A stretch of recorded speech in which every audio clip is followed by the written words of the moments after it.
Experiment Nation, I have a special gift for you. If you're in the Airbnb space, or if you're thinking of getting into the Airbnb space, you're an operator with multiple units, your first unit, your 100th unit, just about to get into Airbnb, you are going to want to get this blueprint that I put together for you. Now, I want to give context of how this was put together, because sometimes people assemble these ideas and top 10 lists, top 5, top this, and it doesn't have any true valued vetted content. What I've done is I've surrounded myself by the best top short-term rental Airbnb operators in the world. I co-authored a best-selling book with them called Hospitable Host. I've had them on my platform and interviewed them to get the questions that you guys want to learn the most from into the episode, the show, the real estate experiment, as you know. And I've also paid tens and thousands of dollars to be sitting in the room to get these notable insights that we implement ourselves as short-term rental operators. I'm a short-term rental specialist. I'm licensed to do it in the respective markets. You know, we build ours in Georgia. We have a management company ourselves. We're Airbnb superhosts. So we not only talk the talk, but we walk the walk, but we still consistently surround ourselves with the best in the space to get us further ahead.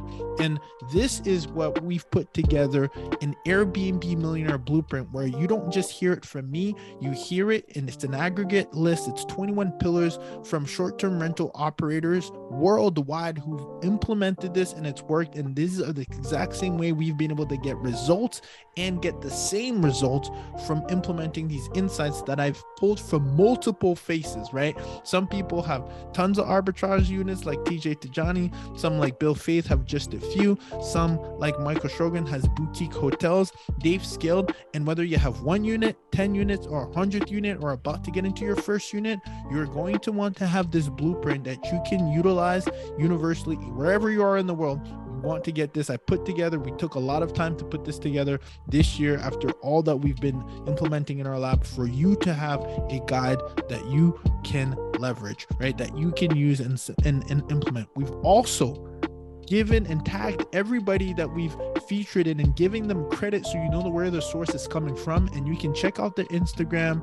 You can see that they're vetted individuals that we not only work with and trust but learn from, because sometimes you get a lot of different information, and I want to make sure I give that credit where you can find out that person. And we've also, if they've been on our show, we've also linked the episode within this free blueprint. It's the Airbnb Millionaire Blueprint. Want to make sure you go to experimentrealestate.com. Once you get there, you'll see the pop-up that says I have something for you. Just scroll down, enter your name, enter your email, and we'll get it right sent to you. Don't want to sleep on this. We've been putting this together for quite some time, and I know that it will serve you regardless of where you are in your journey, to have an Airbnb Millionaire Blueprint that has been collectively vetted and has been sourced from operators who are operating at a high scale. Experiment Nation, you are welcome. Make sure to go to experimentrealestate.com and get your Airbnb Millionaire Blueprint, so that you can also scale to the level of experiments that these practitioners like ourselves have done just for you. Experiment Nation, we'll see you on the other side.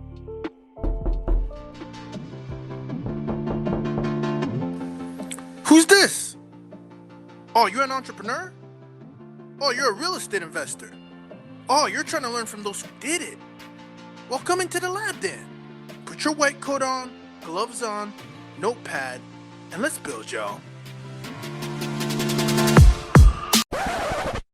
Let's get into it, man, guys. So I'm here with Michael Chang. And Mike, when you and I met, it was kind of serendipity, because you know, you're here in New York as well, right? I mean, and I'm here in New York, and then we connected on social. This is why we geek out on social media, because it's like the proximity and with like-minded individuals and being able to connect is what it gives you. And I recently heard Sean, I think Perry, say this. He which is one of the hosts of My First Million, which is one of my favorite shows right now. So shout out to those guys. But he said something on, you know, I'm not trying to be famous, but I'm trying to be known well, so that when opportunities arise, people think of me first and come to me, and or like-minded people connect.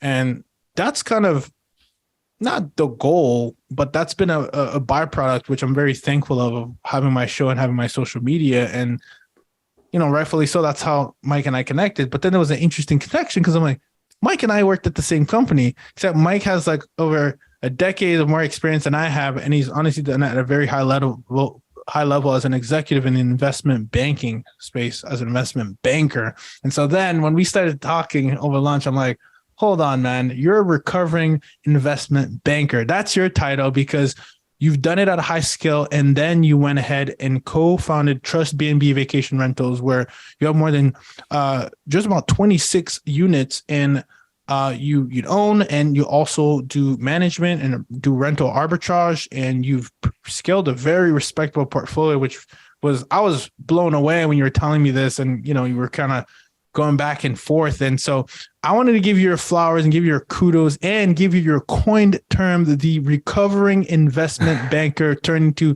Airbnb / short-term rental operator at a high scale. Welcome to the lab, brother. How's it going, man? Thanks, Ruben. I appreciate you having me. And, really enjoyed our lunch, really enjoyed our conversations. I learned a lot from you and excited to be on the show. Yeah, that was cool, man. And by the way, so shout out to Jeffries, man. That's where I don't think we overlap. We may have overlapped. I don't think we quite overlapped, but that was the kind of that mutual connection there. And I'm glad we grabbed lunch. And I got a chance to learn a lot. And one of the things that I think stuck out to me, Mike, when we connected, was that you said something very interesting. You're like, Ruben, had a great run, right? Like you obviously made great money, and you, as an investment banker, you did the investment banker dream. You more or less climbed that corporate ladder respectively. And you then said something interesting to me. He's like, it was good, but, I kind of stayed there a little too long, right? Like I could have cut it in half, which was interesting. And I asked you, can you share with the audience, like, why did you say that to me? Like, why did you, considering that you're still young too, why did you say that you felt like you could have done it or spend time in investment banking for half the time? Yeah, no, it's a great question. Excuse me. It's a great question. I spent 10 years total in investment banking, right? I graduated from business school in 2009, spent 10 years on Wall Street, and then most of the time at Citi and Merrill Lynch in their M&A practices. And then I was at Jeffries for a year and a half in their technology coverage group. Okay, a slightly different role before I left to start TrustBNB, starting off my own. And the reason I say that I could have left halfway through. Look, the money was great, right? It's investment banking, job is prestigious, work with really smart, driven people, you work with big numbers, staying at fancy hotels, flying on private planes. It's a good life. But I think it's one of those things where you never get that time back. I think for me, as I look back in my career, had I left kind of 3-4 years in, I think I kind of had a lot of the knowledge. I had the capital to, execute on some of the ideas that I had. But, the lifestyle was so good, the job was so good that it kept me, within that lane.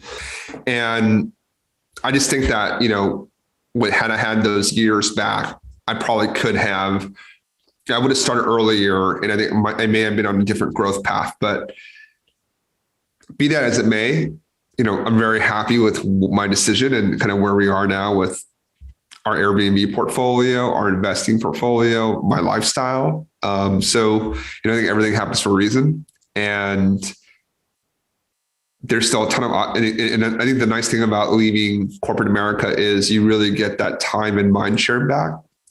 You're able to look at opportunities, really give yourself the time and the space to dig in.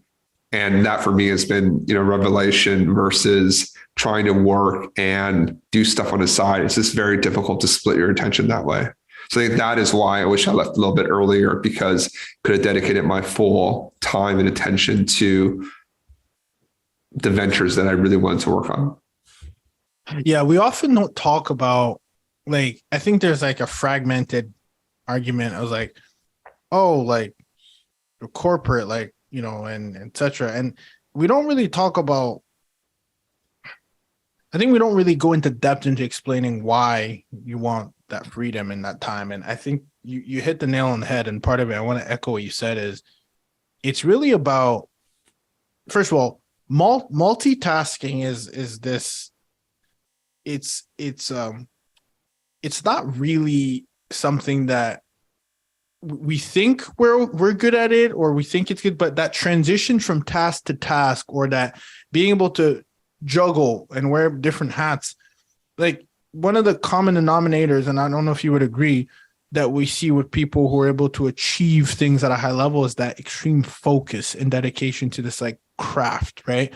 And I think what we don't talk about enough is, like, while the job does give you that security, or while the job does give you the money, etc., if you're trying to build something else, it's the attention and the transitioning, right? And it's being exhausted when you're giving your best hours of effectiveness to the job.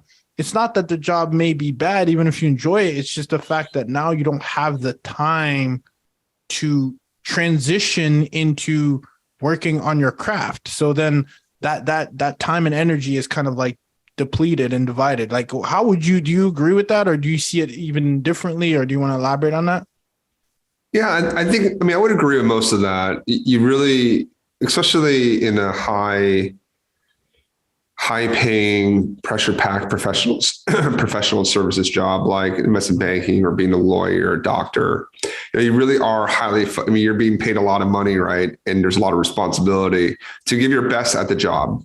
And it's just hard to your point, transition during the day to do something else at a high level, right? You end up not doing both very, very well. But I think that said, it is very difficult to just pull the ripcord and just leave.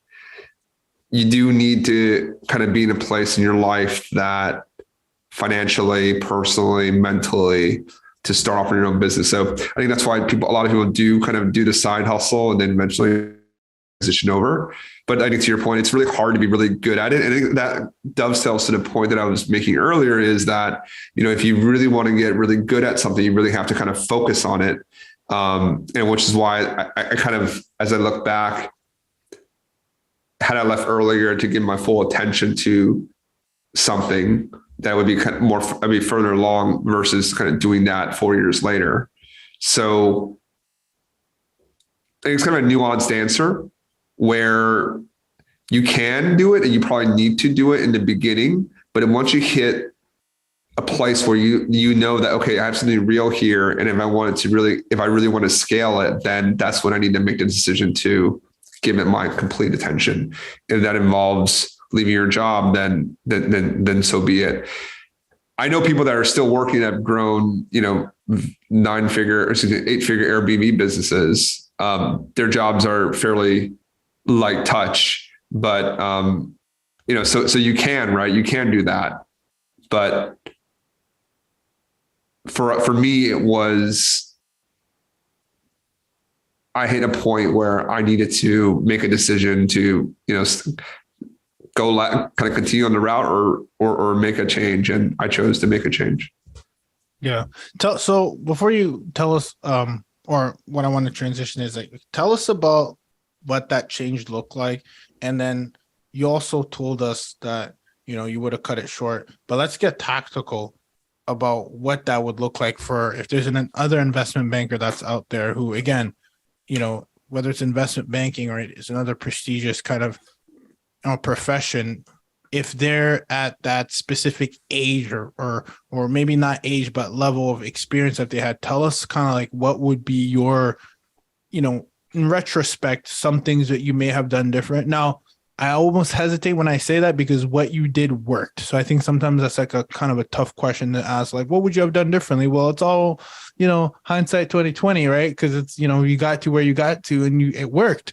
But if you were to make some key corrections, what are some key corrections that you think you would have made? And for context, again, you graduated from UC San Diego with the highest honors and distinction, and then you got your MBA from Cornell, and then you kind of went into corporate. Where at what point do you think, again, everyone's situation is different, but for you, to give that context of how you think, where would you have made a pivot or a change in trajectory of action that you think would have gotten you further ahead? Yeah. I mean, look, I came from, so a little bit of background on me, right? Like I immigrated to this country when I was like 4 from Taiwan. So we came here, my parents worked service jobs their entire career, first in the family to go to college, first in the family to go to business school, first in the family to go to Wall Street, first in the family to quit Wall Street. So, had a lot of firsts, right? So, you just kind of had to figure it out as I went along, I would say. And as I look back, one constant thing for me was always work ethic, right? And I always saw that in my mother, especially. So, I think that's been like the common driver in my career. Like just continue to work hard and, execute on a goal, and then I think to your question is like looking back, if I was to give advice to someone else that was in a similar situation, it's less the time. It's more of like, do you have an idea? Do you have enough of an idea? Have you done enough work on it that you believe there's something there, and that if you dedicate all your time to that, you can really kind of go from that 0 to 1 or really scale that? For me, it wasn't, we didn't quit. I didn't quit when this was just an idea, right? We had a business already that it's like, okay, if we really scale, if both my wife and I give it our full attention, then we can grow that. And again, that was the decision matrix. And as I look back, I think that probably comes a little earlier. I think my natural conservatism probably pushed that out a little bit further than it needed to be.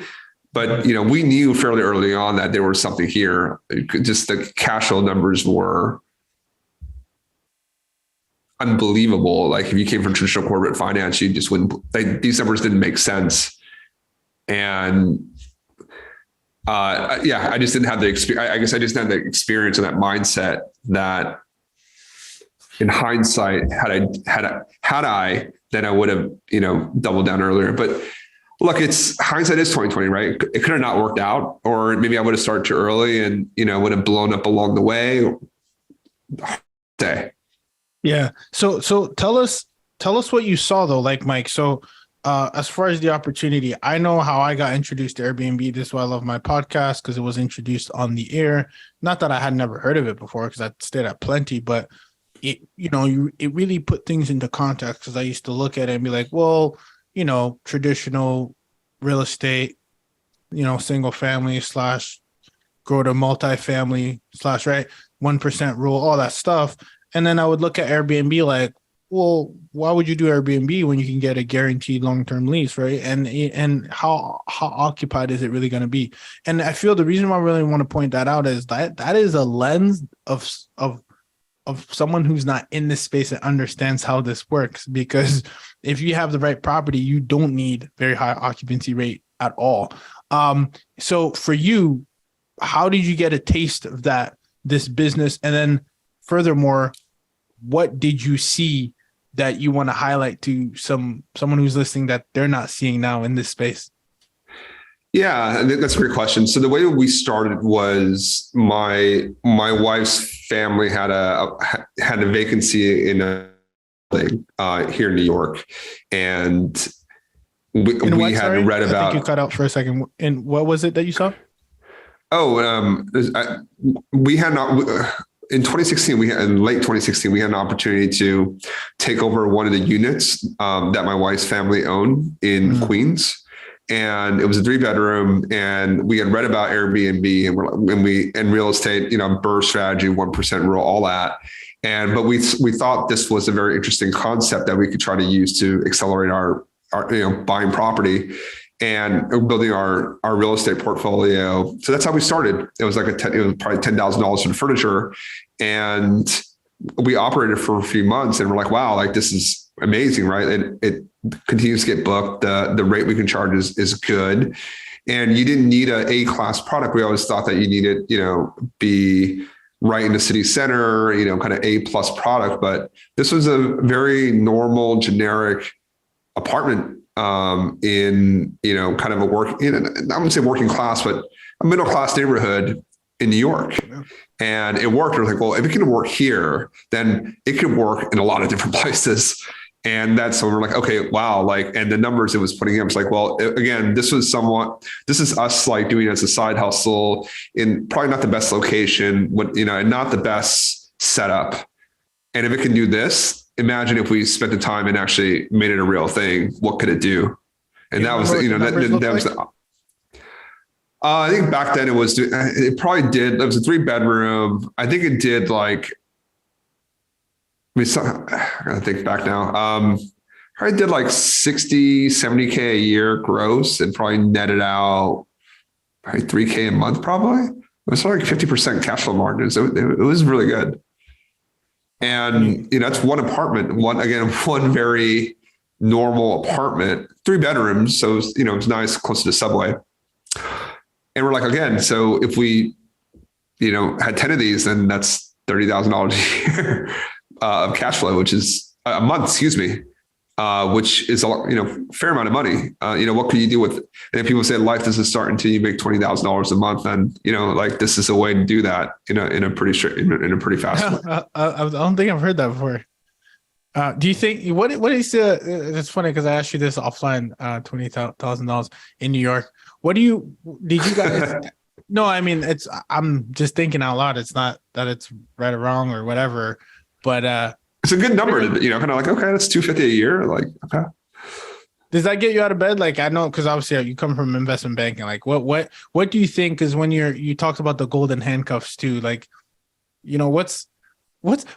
think it's really important because we don't talk about money like so much like that. We talk about it on the podcast, we do, but like, there's this like, I think it's really important for us to just like have no glass ceiling and just be like, what is possible out there? Because like, we're in some of these groups and it's just like, yeah, 300K, 100K a month, like whatever. And you're just like, what? Like, this doesn't make any sense. But like for you with your background and like, getting paid well, now you've scaled to, X amount, like, what do you think is like, what's possible? Like, can you tell the people like, what is, like, when do you start to play, man? Yeah. Like, I mean, look, I've met a lot of people that have built like pretty impressive portfolios that came from, not from investment banking, from just normal jobs, the normal insurance jobs, like engineers, like some didn't graduate college, some, went to Ivy League schools and quit, high paying jobs. So I don't think it really is kind of where you're coming from, but kind of where you want to get to. But just for some examples, there's one guy I know, he's a former banker, has like 400 units. They gross over 10 million a year. They cash flow. And these businesses generally do a 25 to 35% cash flow margin. So, you can kind of do the math yourself, and it's a couple bucks a year. That's pretty good, right? You're making, real money. But there are other people that are much smaller portfolios that have, 50 units, 50 arbitrage units. And, they'll still do a couple $1 million a year. And again, it's just really what your goals are, right? I mean, we have 26 units. They're high quality units. So they're able to cash flow at a high level. So I think it's important coming in this business, or really any business, and having kind of a goal in mind of what you want to accomplish, right? Like what lifestyle do you want, right? Do you want to do rental arbitrage, right? Do you want to take a little bit more risks and have these units out there that you essentially own, right? Because you're leasing them, or you control fully because you lease them. So you have full control of the property and you earn all the profit. Or, do you want to get like X amount of like 10 units there that do, $1,000 a month. So like, okay, that's $10,000 a month of cash flow. Is that your goal? Like that's a good goal. Or is your goal like, hey, I want to buy one vacation property per year so I can build my real estate portfolio up and get the equity value?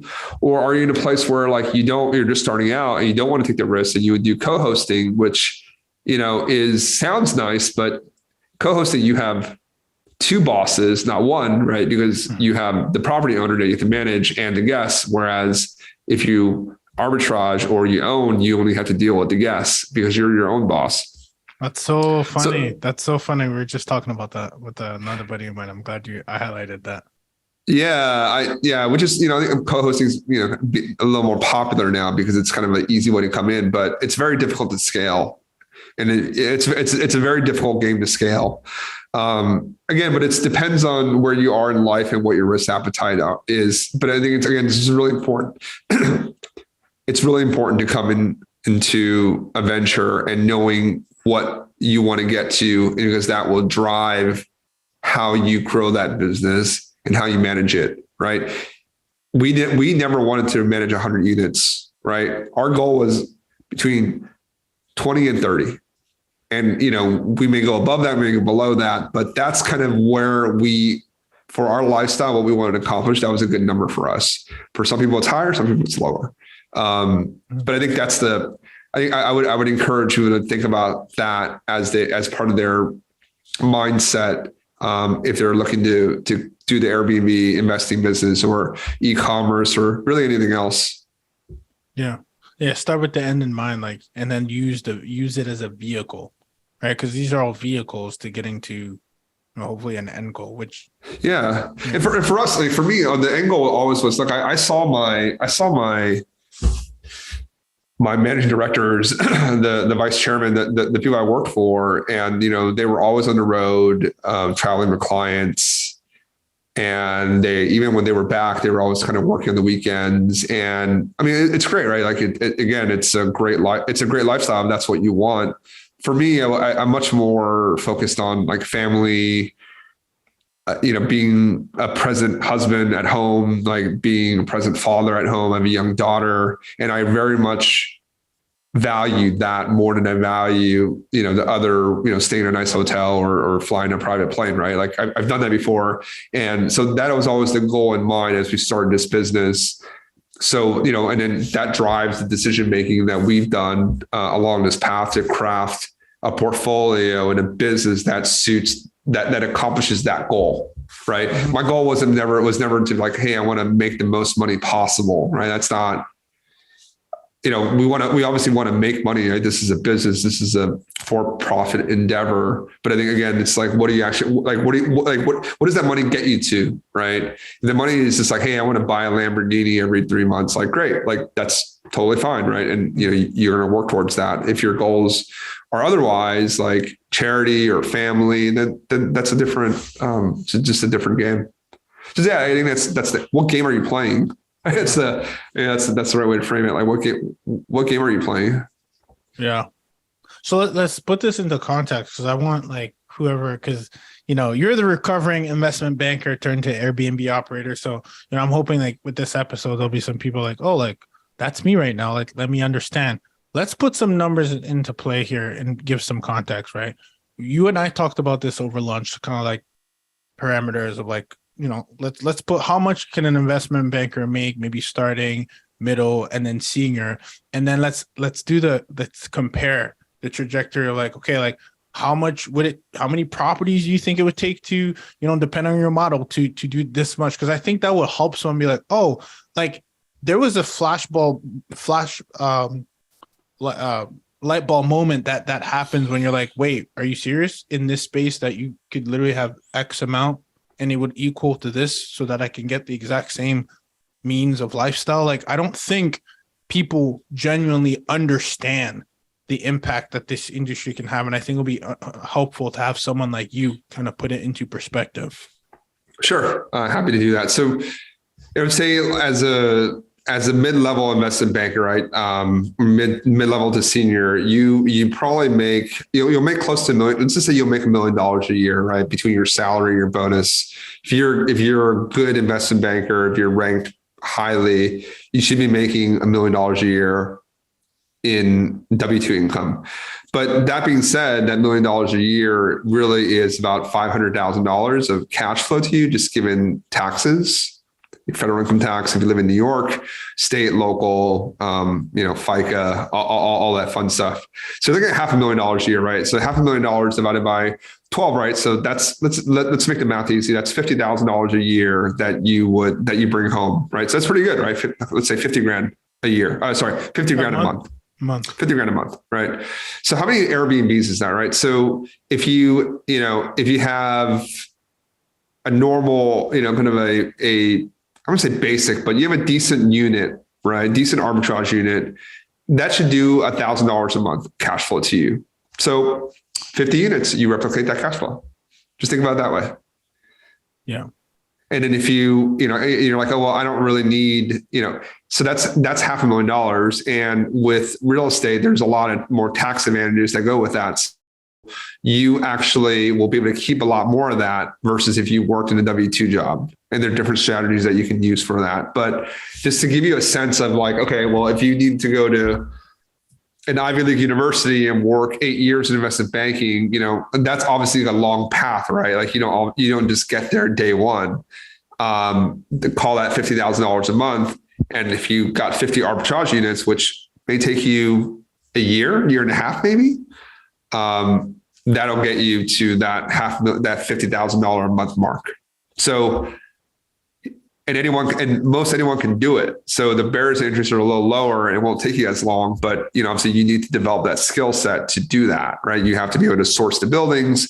You have to be able to furnish it. You have to be able to design the operations and have it work in a seamless way so that you can make that cash flow. But it's very doable. Yeah, no, there are plenty of people with 50 units. That is, that's not a difficult number to read.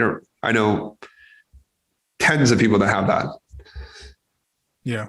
What do you think is if we were to cut that number in half for perspective here at Arbitrage, and you wanted to say, what gets me, what's the highest margins that you guys are getting, for example, on that we talked about some more, elaborate homes, right? What are some margins? Because I think some people overlook that 1,000, like, oh, okay, 1,000, yeah, times 50. But I think what you and I were talking about offline too is like sometimes you can get into maybe a mid upscale, a little bit of / luxury. Like what are those numbers look like?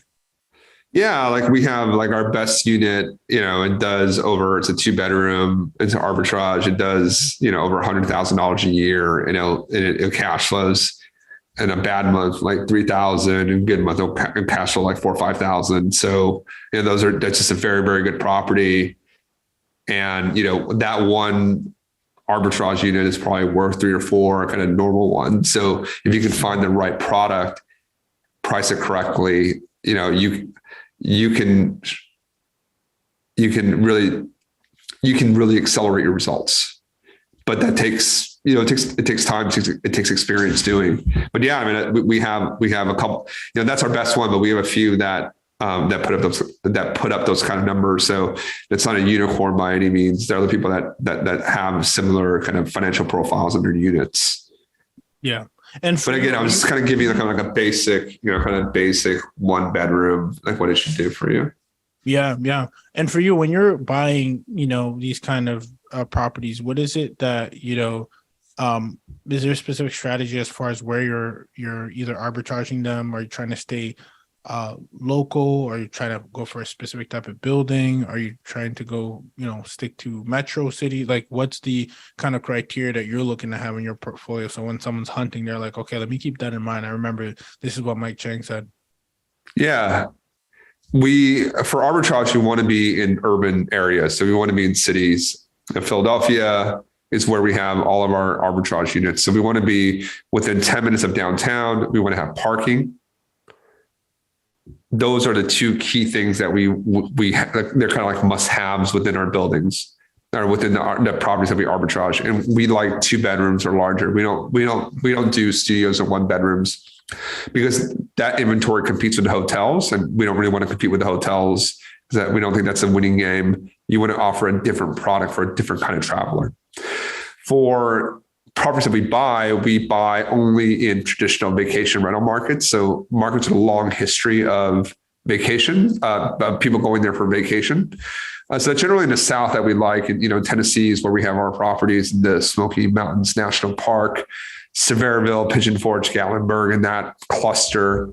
And we actually buy most of our cabins in the same HOA because we want that kind of scale with all of them within a same cluster, so they're easier to manage, easier to maintain, and that strategy's worked out well for us. Okay. I think if there's one takeaway or a couple of takeaways for the listeners is, urban, go for the larger layouts. They generally will work better. You're not competing against the hotels. And two, if you're buying, buy somewhere that has a very long standing tradition of short-term rentals or overnight rentals, and buy as nice and as big as you can buy, because those will do the best. One thing in this business too, it's also, a 1-bedroom is going to be the same work as a 5-bedroom. So you might as well get paid for your time by doing bigger units. It's the same amount of work. For you, when you say big, is it 4 bedrooms, 5 bedrooms? Like, what's that sweet spot when you say big? Well, in our market, we have 1 3-bedroom with a pool, an indoor pool. That's for our smallest. And the largest, we have 2 6-bedrooms that are like more than 4,000 square feet, 4 decks, theater room, game room, multiple hot tubs. So they're, nice kind of big properties for people that come, because in our market, you also have to know kind of who are the travelers you're trying to target. And for us, we're always sort of trying to get question. Yeah. We want to make sure that at least, for the 4 bedrooms, it's 2 families, right? That will book that. 6 bedrooms, it's going to be a larger group, and they can, the more groups that come, the more they can pay. Right. Kind of weird ones are like the 3 bedrooms, which are, too small for 2 families, a little too big for 1 family. So you're kind of in this kind of weird spot. We generally don't like those, but indoor pools do very well in our market. So, we got that one just because they had the indoor pool. And similarly for urban markets, when I say 2 bedroom, 2 bathrooms is like what we like. Again, 1 bedrooms are generally for, 1 family or one group traveling, but 2 bedrooms are 2 groups traveling.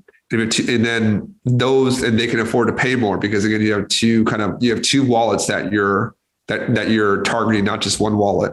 So these are, this is kind of why we focused on these type of properties, because those are the customers that we want to attract. So again, like you were saying, kind of work your way backwards, right? Like if you want to attract kind of you got studios or 1 bedrooms that are cheap, you're going to get a certain kind of client, which can be problematic. So we want families, right? We want professionals that pay more. And it's another point too. It's like people ask, what's the best way to avoid having problems at your properties, right? Avoiding bad guests. The best screening tool out there is price. People that mess up your properties don't pay. They're going to look for the cheap property that destroy, basically. People that pay the most are going to treat your property the nicest. Some people that pay us $1,000 a night for some of the bigger properties, they leave it spotless. There are people that pay a couple $100 and it's a disaster sometimes. So it doesn't happen very often, but that's also something that I think is very important. Price is the best screen for guest quality. And so that's I've never heard anyone say it like that, which I love. That is the best screening, 100%. So now I might ask, if I'm listening to this, how do I put myself in a position, and you kind of touched on this, to price the highest? I think this goes back to like how you're analyzing your deals. Like, so what are you looking for? You talked about the vacation rental markets. Is there any specific parameters that you're looking for when you're analyzing deals? Because I know that's one thing that you're really good at, as far as, looking at where to invest. Yeah. I mean, it's kind of a long answer, but definitely looking at different data sources to see kind of what markets have the highest rates, right? You again, we want to be in markets that command premium rates or we want markets that attract a constant flow of travelers that can pay, right? So that, some market identification is really important. And then within those markets, what does the best? In our market, there just larger formats work better, but other markets may not be the same. So, kind of doing the work and seeing what actually does well. And also for us, we have a specialized pricing person on our team that all they do is look at pricing trends. So we don't actually use price labs. And a lot of people use price labs. A lot of people use beyond pricing. We actually don't use that. We used to use that. And the results were good. They're definitely better than, when we were using smart price for Airbnb, for example. Mm-hmm. But when we in-housed it, we're able to really accelerate our performance and really be able to, get the best price and to make sure that we're selling the low peak days with different strategies so that say someone books a weekend for $1,000, we'd rather they spend $1,200 and book that Sunday or Thursday, for example. And there's certain ways to do that, our team's gotten really good at doing. And is that a manual labor or is that a proprietary tool that you guys built in-house? It's both. It's both. There's manual and there's technology behind that. That is awesome. Every business I think has a moat that, you got to create to separate yourself from the pack. And, it's funny because I was just talking to my wife about like the evolution of a business. And it's like, maybe it wasn't right out the gate, but as you kind of plant these deep roots, you then start to stack. At what point do you feel that you started to implement these things? Because I think people look at it and like, oh, that's overwhelming, but you started somewhere, right? Yeah. I mean, I'll show you I'll just send you the first listing that we did. You should see it's pretty different. Mismatched furniture and iPhone photos. It made all the mistakes. You do get better. And I think that's the important thing. You have to start somewhere. You can always analyze on your computer or your phone, but if you never do it, experiencing something is very different from reading about something. People can tell you all about breaking up with someone, but when you really break up with someone that you like, it's a very different feeling. So I just use that as like an avatar of like, if you have to actually start a business and work on it to really learn how to operate it and get better at it. And that's why, look, it's probably the second, third year that we really kind of hit our stride. Every second year, first year, we're just trying to figure it out. Second year, like, okay, well, where are the mistakes? What do we need to improve on? And then, I'm sorry, the first 12 months are you make all the mistakes. The second 12 months are you kind of figure out what you're doing wrong and trying to fix it. And the third one's like, okay, well, how do we actually really take those learnings and build a much better business on top of that? So, that's what it takes. But some people can do it faster. I'm not saying that it has to be 2 years, but I just think that if you never start, you're never going to learn these things that will give your business that moat. Right. And I'll tell you, like, there are definitely situations where there's one conference, and I won't say what it is, but there's one conference that I went to in 2019, and it was okay. Met some interesting people.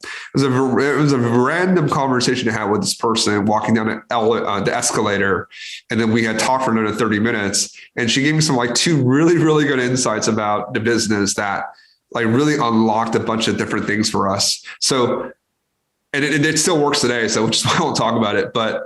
Again, the more you kind of go, the more you meet people, the more you talk, the more you work on the business, the more you learn these things, and it will really set you apart and make you successful.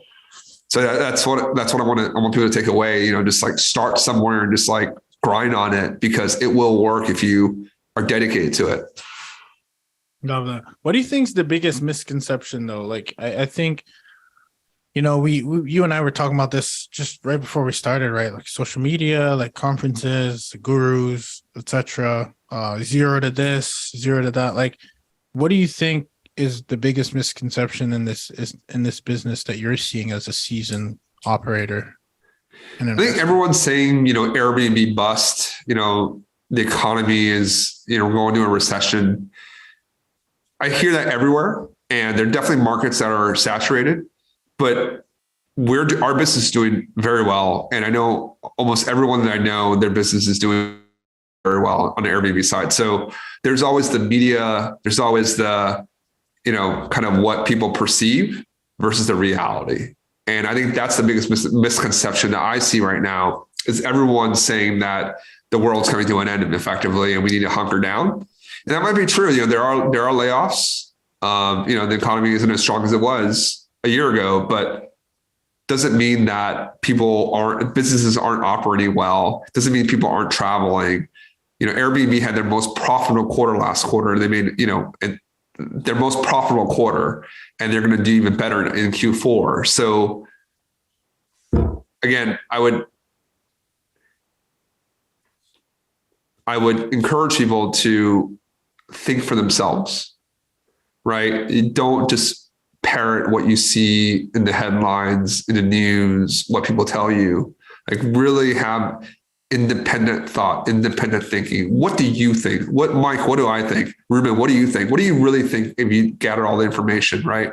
I think people fall into the trap of they want someone to tell them what to do, what's right, what's wrong before they do something.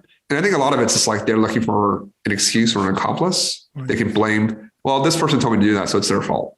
Right. But I think it really is like take that personal responsibility for yourself, right? Like have your own view and go for it, right? That's what will set you apart. And don't listen to all the noise out there. It's important to know what's going on, but frame your own thinking. Man, I love that. What do you think right now is a thing in your business or your personal life where you would inspire everyone to go left when everyone's going right, maybe specifically in this short-term rental business right now, or even in the real estate climate? What are your thoughts? Yeah, look, I think right now, Airbnb arbitrage is still a very viable strategy. That's the strategy that we're going to continue to press on in 2023. I think buying right now, it does make sense in certain areas, but you still have to wait for prices to, I think there's still most places, the prices are still inflated. So I would wait for it to come down a little bit to reflect interest rates.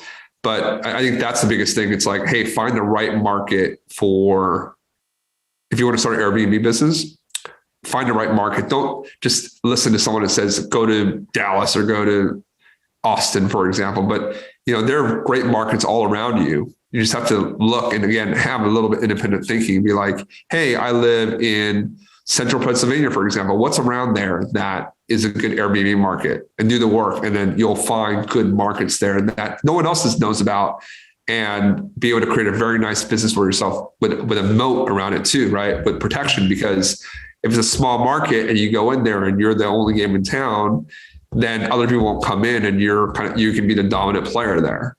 Real estate is such a big market. Travel is such a big market that there's opportunities everywhere.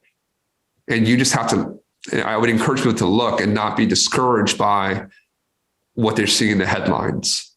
Yeah. What do you think is, I always like to give Experiment Nation some tactical advice, and again, they can tap into some of your resources as well, because I know you're getting into offering value now that you've gotten to this place. But, when we say look for opportunities or rolling up your sleeve and doing the work, what can you leave, someone who's listening right now, maybe we talked about what the situation they're in. Maybe they do have a full-time job. Maybe they don't. Maybe they're going all in. What does doing the work actually look like? Or at least when you say it, what do you see it looks like tactically for someone to really take advantage of, kind of the opportunities that you just mentioned, just to leave us with a few gems? Like what does that tactically look like when you think of like someone actually opening up their laptop, getting on a notepad, opening up Excel? What does that look like for you to take on these opportunities and rolling up your sleeves? Well, what I would do is just look around, and I was going to recommend this. Look at where you live, look at where you went to school, look at where you have family, right? Look around those markets. Could they be good Airbnb markets? Go on AirDNA, go on Rabu, and take a look at the supply and demand dynamics there. Is it a good market to do more research in, right? Are there more nights being booked than supply is being put into the market. There are plenty of markets that demand continues to outpace supply. So that's where you as an investor, be like, okay, well, there's a demand here. I need to go and add supply and get more units. And then you double click and see what units are most popular there. And then you can use my spreadsheet. There are other spreadsheets out there, and figure out what is the revenue, what would it cost for you to operate the unit, what is the investment costs, and that's basically it. That's how you identify markets, and that's how you identify opportunities, right? Again, you find the areas that you're most comfortable with, where you lived at, where you have family. You look at what product works, right? Is it 2 bedrooms, 3 bedrooms, 1 bedrooms? And then you go on Zillow and apartments.com and just start calling, right? That's the hardest part. That's where most people get hung up. Right now, it's probably, as a new person, it's like a 1% to 2% success rate. So you're gonna have to make 50 to 100 calls and follow up on those calls to give yourself a real shot at success. So before you start this, you're really committed to doing that. Can you pick up the phone? 100 times? Can you send 100 messages through Zillow and apartments.com and follow up on them? If you can do that, then you have a shot in this business. I love how you really put the level of work into perspective, because I think we don't talk about that enough. And we talk about the end goal, but we don't talk about the process behind that. And I think putting that into context is really important for the people, right? Like that.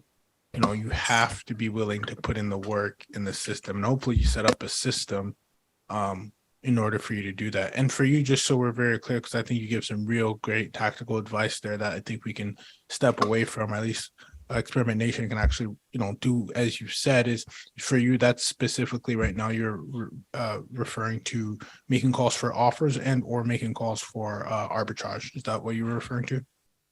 Yeah, making calls for arbitrage. Yeah, huge opportunity there. What does the conversation look like for you as we kind of transition out of this and kind of go back to like where you're going and where you're headed? But before we transition out of the tactical component, what is the conversation that you or that one is having on the phone? As when you're calling in, is it leveraging on experiences that you have? If you don't have experiences, what does that conversation sound like for someone who's interested in learning more from how you would go about it? Yeah, I think the conversation that we have is probably different from someone that's starting out. We have a portfolio, we have a track record. What I recommend when people start is finding a mentor, finding someone they can work with and say, hey, I partner with Michael. He has 26 units. He is my mentor in this. He is my partner in this. And he will be together we will be running these units together. Right. So I think that gives you a little more credibility with landlords. You can always, there are other ways to do that as well. If you have a professional, you have a good job, if you have good credit, you can always say, hey, I've accomplished this in my career. I've always conducted my financial affairs in a proper way. You can trust that I will do this. I would execute this at a high level for you. There are different ways that you can do that. You can do this. And what I would also say is, I think people look at calling a landlord as like they are, in a kind of in a inferior position, right? And I never have that. And I think that's a mindset change that everyone needs to have. It's a business proposition. You're two business people that are trying to see if you can work together, right? You're going to be paying rent to this landlord that wants someone to rent your place. You're going to use it for a certain purpose, right? Which you're going to communicate effectively to them. And whether they say yes or no, that's a business conversation. So I think people walk into it like in a very sheepish way, unconfident way, that like, oh, hey, can I ask if I can do this? And you're like, no, this is what I do. Will be successful at it. I will pay the rent on time. I will keep your apartment showroom ready because that's what I need to do to operate my business. I will have good guests because we're both aligned to have good guests that treat the property well and leave, when they're supposed to leave, because that's what's going to drive my business success as well as yours, right? These are win-win situations that you're going to present to the landlord. That's ultimately going to convince them to rent the property to you. I love that. It's so important to understand the value that you bring, and then that whole positioning in that mindset shift. You yourself will position yourself differently if you have that mindset shift, because it's like, is there synergy rather than asking for almost like for permission, when really exactly you're pitching an opportunity, and it's almost, you're making it seem that it's actually to their loss to not do business with you, right? They have everything to gain, right? They do with you, right?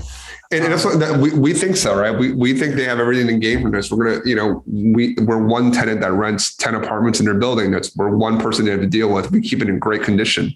We always pay our rent on time, right? People, they love us as tenants, and we are renewed every single year. So again, I think kind of the macro of it is always think of win-wins, right? If you want to do something with someone, if you want to propose a business, if you have a business proposal or really anything, find a win-win situations, because those are the easiest ones to win, right? Those are the easiest ones to complete, because if you can show that they're going to do better working with you and you're going to do better working with them, then those are the best business relationships. If one person is always on the losing end of a relationship, it's not sustainable. And it's hard to build businesses on unsustainable relationships. Yeah. It has to be look for win-wins. Yeah, win-wins. Look for win-wins. It's easy, I think if you think of it that way, then it will just change the way that you present your offer to them. And it takes practice, right? It's easier said than done. The more calls you make, the better you'll get. Reps. Absolutely. Life is just about reps. Yeah. Doing the reps on the same thing over and over again to get really good at it, right? Picking one path. I think your earlier point about multitasking, if you try to do 5 different things, well, it's very, very hard to do that. Yeah. Yeah. Mike, you're just, you seem so, very very laser focused, very sure of yourself. Was it always like that? Do you feel, I think you've always had a lot of, I could see you've definitely had a lot of discipline. You talk about having hard work, but at what point do you think you kind of started seeing almost like the proof of concept, or almost like the formula, and it clicked for you? Was that even in the investment banking world where you saw some synergy and hey, every time I do this, I get this? Or was it when you started to make the decision to go into business? At what point do you think that clicked for you? Because it seems like you're very well in tuned with kind of your GPS. Thank you for the compliment. My wife would disagree with you.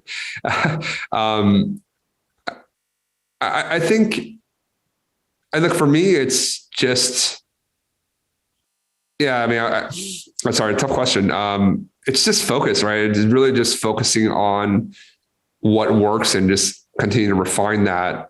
And it's maybe the reason I sound so focused about it. It's just, I very much believe in process. And I think that's what this business is. And a lot of businesses are, you just define a process of what it takes to be successful. And every day you just kind of drive that process forward and see what kind of results that you get, and make corrections where you think you get a better result, right? And that's, kind of that formula that I've always used with, for example, that cold calling, right? It's just, you need to make X amount of calls. You'll get this many warm leads, and you'll close, this many warm leads, right? So it's a simple equation, right? You make 100 calls, you'll probably get 8 warm leads, and you should close 1 or 2 of them, right? So so you got to make the 100 calls, right? To get the 8 shots on goal and hit 2 of them. Hit 1 or 2 of them if you're good, maybe more if you're really good. And then the Airbnb business, right? Again, it's just a lot of it. It's just number. For me, it's just numbers, right? They do certain layouts, do certain kind of revenue, there's a certain kind of margin. So that's what we need to, if we want this kind of cash flow, then we got to get this many units. I think ultimately in the end, it's just, for me, it's just a formula that you do to get there. And I think it just simplifies a lot of it, right? You're like, okay, well, I just need to do this, right? Okay, well, I made 12 calls today, so I didn't get anything. Well, wasn't supposed to get anything because it's only 12 calls, right? Had I made 80 calls and I didn't get anything, then I'd be worried, right? Okay, there's something wrong with my process. Like, I'm calling the wrong people. My script is wrong. My presentation's wrong. My value prop is wrong, right? But if I only make 5 calls and I get a bunch of no's, it's like, well, that's just probability. Dude, this is good, man. It's I love it because you said it. It's simplifying it, but because that's what it is. Like, it's we make it more complicated, and I think even in this day and age, right, we chase so many different strategies because we're not digging deep enough. There's a lot of surface level work. There's not deep work. And I think maybe part of it is that instant gratification. I think sometimes we also see, maybe you see someone like you and you're like, oh, like you don't see the iceberg underneath, right? The roots of the bamboo tree, like how deep they go, right? And I think, this is why I have this show too. I think we need to highlight that. Experiment, fail, learn, repeat, right? I'm like mirrored. You can see it. You just got to keep going, and then you get that process down. You refine it, and then you evolve, right? You build on it. And my goal is to echo that. Like, I seeing a guy like you come in, it doesn't have to take long, but a process does need to be worked on, and you have to refine your craft. So the quicker you can realize that, the quicker you can just focus on those things, then the faster you will go, because you can't skip that step, right? And so I just love hearing it because you're echoing it, and you couldn't make this stuff up. Here you are talking about it, but doing it, right? We live it. Talking it out, and you're living it up. We live it. Yeah. No, we live this every day. That's amazing. So what's next for, it feels like you're kind of living the dream, which you are, because you said, hey, our goal is to get to 20, 30 properties and we have 26. Okay, cool. So you're in a sweet spot. So when you think of you, and this is more on you and not so much for the audience, but like, what's next for, TrustBNB? What do you see yourself taking this? Are you happy with where you are? Which, by the way, there's nothing wrong. I think sometimes we're always like, hey, like, what's next? Maybe there isn't next. Maybe we want to just continue to do what we're doing, but I'm just curious hearing it from you. What is next? Is it continuing to refine, sharpen the axe? Is it to do something and take the next leap and do something else? Or is it to continue to rinse and repeat? Where do you stand? I think for us this year, or in 2023, we want to continue to grow the arbitrage portfolio. So we're targeting, want to grow another 10, 15 units. So we're going to get to 35 to 40. 35 units on the arbitrage side, and we want to buy a few more vacation rental properties. So that for us is that kind of that real estate goal. We've hired some more people on our team, and we think we're ready to kind of continue to grow the business. Because we think on our arbitrage side, rents are starting to come down, but the economy is still doing pretty good. So we think there is a mismatch there that we will take advantage of if the situation, if a good opportunity presents itself. Personally, I want to continue to share the story, share the learnings that me and my wife have learned over the last 5 years, and share with others that maybe in a similar situation. I think now, especially with a lot of layoffs in the economy, just given how much growth we had over the last few years, I think we're coming back on that a little bit now. And, presenting this as a viable alternative for people looking for a different way to live their lives to secure their financial future. So really kind of sharing that story and sharing the strategies and tactics that we've used in our lives to get to where we are, and helping people make that transition if they're ready for that. Amazing. And Mike, out of those 26, how many do your arbitrage versus own, or what's the split look like for you? We own 6, and then we arbitrage 20 of them. Yeah, and what's fascinating about that is that I'm assuming you're using some of that cash flow to then buy more, right? Or would you fund, right? Yeah. I mean, we really believe in real estate as a vehicle for long-term wealth creation. Mm-hmm. So we want to continue to buy good properties, run them as Airbnbs, and just grow our portfolio. I mean, this is what we know how to do. I think this is what we know how to do better than a lot of people. So why not continue to double down on that advantage while it's there, right? Facts. Like I think everyone, everyone's good at something, right? And I think part of it's just finding out what you're good at. Can you make money from it? If you can, then it behooves you to double down on that, because that's the thing that's your special sauce, right? That's the thing that's going to create real value for you. So for us, it's like, we're going to develop this strategy, this formula for ourselves. So we're going to continue to invest in that and grow that. Fascinating. Michael Chang, the recovering investment banker, turned into B&B operator. You are now officially the bank. That's going to be your thing too, right? Investment banker turned into the bank. That's what I'm going with. I'm running with it. Sorry, Mike. That's what I always like to give you these branding terms, but man, love it. Thank you so much, man. Like I actually really, this was one of my favorites, podcasts, and it's kind of, you might say, Ruben, come on now. No, like genuine, like real straight to the point, no fluff, and talking about what's not sexy, right, is a process. And I appreciate that. Now, I know you said that you have a few things, you're getting into education. Where can the people tap in with you? I know you've been, you're in the TikTok challenge, which I love your content. For anybody who's not following this gentleman on TikTok, I'm going to make sure that we include that handle. And you know what? I'm actually going to give him a shout out right now while we're here, because, you do a really good job. You put in the time, just like everything else like you've done in your life, right? Like you do it the right way. You don't half-ass it. So where can we go follow you, Mike, on TikTok and on Instagram? Where can the people follow you? You're really too kind. You can follow me, or you can find me on TikTok and Instagram. My handle is the same on both. It's Michael Chang BNB, MICHAEL CHANG BNB. That's right, Michael Chang BNB. We are there. We are following. We are trusting the process, and we are trusting the BNB vacation empire that you guys have built. So kudos to you. And again, I can't thank you enough for stepping into the lab. And just like that, we are out, y'all.